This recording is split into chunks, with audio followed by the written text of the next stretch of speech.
ടെൻഷനല്ല. ഞാൻ ആദ്യം പറഞ്ഞ അയാളെ മാറ്റി നിർത്തണമെന്നാ. അതൊന്ന് ഞാൻ ഒരാഴ്ച മുമ്പ് പുറകോട്ട് പോയി. അയാളെ സസ്പെൻഡ് ചെയ്യണമെന്ന് പറഞ്ഞു. ഇന്ന് ഞാൻ പറയുന്ന അയാളെ ഡിസ്മിസ് ചെയ്യണം. ഈ ഡിപ്പാർട്ട്മെൻറ്റ് അയാളെ താഴെ ഇറക്കണം. അയാൾ ഈ പോലീസ് ഡിപ്പാർട്ട്മെൻറ്റിന് പറ്റുന്ന ആളല്ല. അത് പ്രപഞ്ചത്തിൽ നിൽക്കുന്ന സത്യ. അത് ജനങ്ങൾക്കറിയാം. ഞാൻ പറയേണ്ട കാര്യമൊന്നുമില്ല.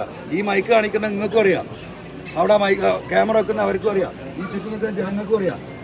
അയാളെ ഡിസ്മിസ് ചെയ്യണം ഡിപ്പാർട്ട്മെന്റിൽ നിന്ന്. ക്രിമിനലാണ്, നൊട്ടോറിയസ് ക്രിമിനൽ, ഒരു തർക്കമില്ല.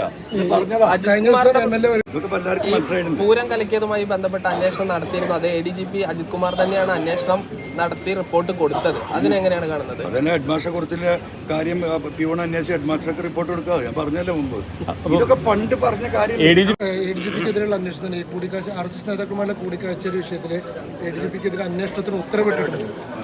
MLA ഉയർത്തിയിരുന്ന ഒരു ആവശ്യമായിരുന്നു. എന്തിനെ പറ്റി അന്വേഷിക്കണം? അത് ഏറ്റവും വലിയ തമാശയല്ലേ ജയനേന്ദ്രയുടെ അന്വേഷണം. എൻ്റെ വ്യക്തിപരമായപ്പോൾ ഞാൻ അന്വേഷണത്തിന് ആവശ്യമില്ല. ഈ നാട്ടിലെല്ലാം മൂക്ക് കീഴ്പ്പെട്ട എല്ലാ മനുഷ്യർക്കും അറിയാം അയാൾ RSSനുമായി നല്ല ബന്ധത്തിലാണ്.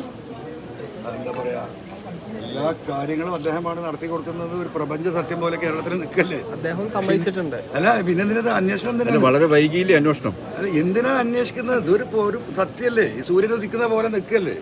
പിന്നെ അതിന് മുകളിൽ അന്വേഷണം വേണം. പക്ഷേ 2024 ഏറ്റവും വലിയ തമാശയായി കൂട്ടിയാൽ മതി. സർക്കാർ സംവിധാനത്തിൽ പക്ഷേ ഒരു അന്വേഷണം ഉണ്ടെങ്കിലല്ലേ നടപടി എടുക്കാൻ പറ്റൂ?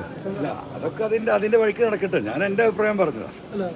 എനിക്കതിനെ കുറിച്ച് പറയാനുള്ളത് 2024 ഏറ്റവും വലിയ തമാശ ADGP അജിത് കുമാറിന് RSSുമായി ബന്ധമുണ്ട് എന്ന് ഉണ്ടോ എന്താണ് സംസാരിച്ചത് എന്നുള്ള കാര്യം ഇനിയിപ്പോൾ അതറിയണമെങ്കിൽ മറ്റാളെ കിട്ടണ്ടേ? ഇവർ തമ്മിൽ സംസാരിച്ചത് എന്താണെന്ന് പറയണ്ട. അത് അന്വേഷിക്കാനാണല്ലോ പോയത്. മാറെ കിട്ടണമെങ്കിൽ ഈ RSSന് മറ്റാളെ കിട്ടണ്ടേ? അതാ പറഞ്ഞത്. അപ്പോൾ അവർ പറഞ്ഞ സ്വകാര്യം ഇനിയിപ്പോൾ അദ്ദേഹം കൂടി പറയണം. എന്തിനാ ഈ പണിക്കൊക്കെ നിൽക്കുന്നത്? ഇത് നാട്ടുകാർക്ക് അറിയുന്ന കാര്യമല്ലേ. എന്താണ് അപ്പോൾ പകരം എന്താണ് ആവശ്യപ്പെടുന്നത്? അന്വേഷണമില്ലാതെ നടപടി. ഞാൻ പൂരം കലക്കിയതിനെ കുറിച്ച് അന്വേഷിക്കാനാണ് പറഞ്ഞത്. പൂരം കലക്കിച്ചതാണ്. ആ കലക്കിച്ചത് ADGP അജിത് കുമാറാണ്.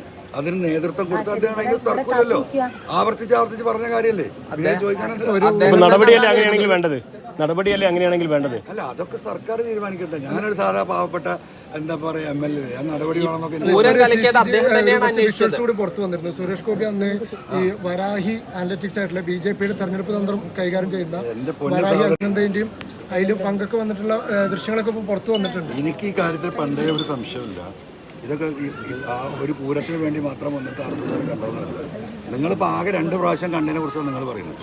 10,000 പ്രാവശ്യം കണ്ടിട്ടുണ്ടാവും. മനസ്സിലായോ? അവരായിട്ട് തന്നെയാണ് അദ്ദേഹത്തിൻ്റെ സംസർഗം.